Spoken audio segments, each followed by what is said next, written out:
Bonjour à tous, aujourd'hui nous allons voir dans la continuité du cours sur le transport de matériel le port d'une suite complète. Alors qu'est-ce qu'on appelle le port d'une suite complète? En fait c'est une opération qui consiste à amener en un seul trajet à la table des clients les assiettes clients, qui sont donc, puisque dans le cadre d'un port de suite on suppose que c'est le deuxième plat, le plat principal des assiettes gastronomiques, un plat dans lequel par exemple on aurait notre viande, notre volaille, notre poisson, un légumier posé sur sa doublure et bien souvent une saucière posée sur sa doublure également.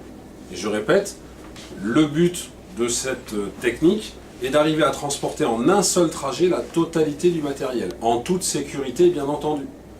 Donc en toute sécurité, cela suppose qu'on maîtrise la technique, le positionnement des doigts, le port. Ça n'est pas tant une question de force physique, c'est surtout une question de technique. La force physique, bien entendu, elle joue un petit peu, mais c'est surtout la technique qui joue dans ce port de suite. Première chose, je rappelle que nous sommes tenus d'avoir toujours notre lito avec nous pendant toute la durée du service. Le lito qui est toujours plié en longueur, avec une largeur suffisante en fait pour me protéger la main. Lorsque je suis au pass, que j'ai réclamé mon plat, pendant que la cuisine m'envoie ce plat que j'ai préalablement fait dresser, bien entendu, je vais sortir mes assiettes de ma table chaude, et c'est pour cela que le lito est indispensable, et je vais les enserrer comme ceci, et non pas à l'inverse. C'est-à-dire que la logique ne veut pas qu'on mette le lito en dessous pour fermer le lito par-dessus les assiettes. Non, on sort nos assiettes de la table chaude, on les attrape, on les met sur le plan de travail, sur le passe cuisine, on a notre lito comme ceci, et tout de suite, on les enserre. Et donc, on a la main parfaitement protégée de la chaleur puisque nos assiettes sont chaudes. Lorsque je mets mes assiettes sur ma main, tout de suite, j'ai le réflexe de positionner mes doigts, auriculaires et pouces, le plus près possible du fameux rebord inférieur de l'assiette, en dessous de l'assiette, puisqu'ici va venir s'insérer ma saucière.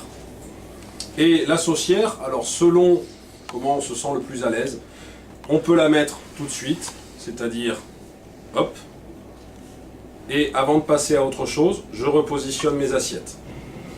Donc vous voyez que c'est mon pouce par-dessus, toujours pareil au niveau de l'aile. En dessous, j'ai toujours mon majeur et mon index qui maintiennent mon assiette, ma doublure, et je suis droit et stable. Ma viande ou mon poisson, je vais toujours me faire glisser le plat sur ma pile d'assiettes. Je ne cherche pas à monter le plat pour le mettre sur ma pile d'assiettes, parce que dans le cas où j'ai quelque chose qui pèse un certain poids, je peux avoir une réaction de mon fameux nerf là au niveau de la main qui va faire trembler mon plat. Donc non, la technique veut toujours que l'on se baisse à hauteur du passe cuisine et qu'on fasse glisser le plat. Et avant de continuer, je prends soin de disposer mon plat dans l'alignement de mon bras, vers l'extérieur et non pas vers l'intérieur. Parce que le jour où j'ai un torpilleur plus long, si j'ai la mauvaise habitude de mettre mon plat dans ce sens-là, nécessairement, ça va me gêner lorsque je vais vouloir partir et lorsque je vais pouvoir passer la porte du pass. Donc je répète, le plat suit pratiquement l'alignement de mon bras. Il ne me reste plus qu'à saisir mon légumier avec ma garniture et je peux partir en salle. Pour passer la porte, plusieurs solutions, soit je pousse avec le pied, ensuite je bloque pour passer, mais moi lorsque je suis en port de suite complet, je préfère qu'on passe en marche arrière, c'est-à-dire on va se retourner, on va passer en appuyant avec le dos la porte pour faire un petit quart de tour ensuite et se retrouver dans la salle.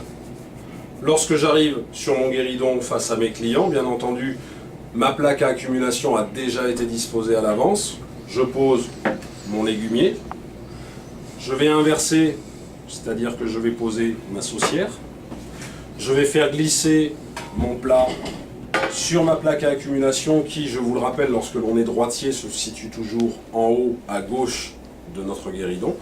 Et il ne me reste plus qu'à mettre mes assiettes sous mon guéridon, à moins que je ne sois dans le cadre d'un service à l'anglaise, auquel cas mes assiettes restent enserrées dans mon lito, et je n'ai plus qu'à passer de la main droite à la droite de chaque client pour distribuer les assiettes vides, en faisant le tour, toujours en avançant de ma table, de manière à ce que, lorsque j'ai terminé de distribuer mes assiettes, il ne me reste plus que mon lito, que je peux dès lors replier en carré pour reprendre mon plat, aller le présenter à mes clients. Je peux même récupérer ma pince qui aura été préalablement posée sur mon guéridon, sur ma petite assiette à pain, la mettre dans mon dos, aller présenter mon plat et tout de suite attaquer mon service à l'anglaise à la gauche de la première cliente ou du premier client que j'ai à servir. Et voilà pour le port de suite complet.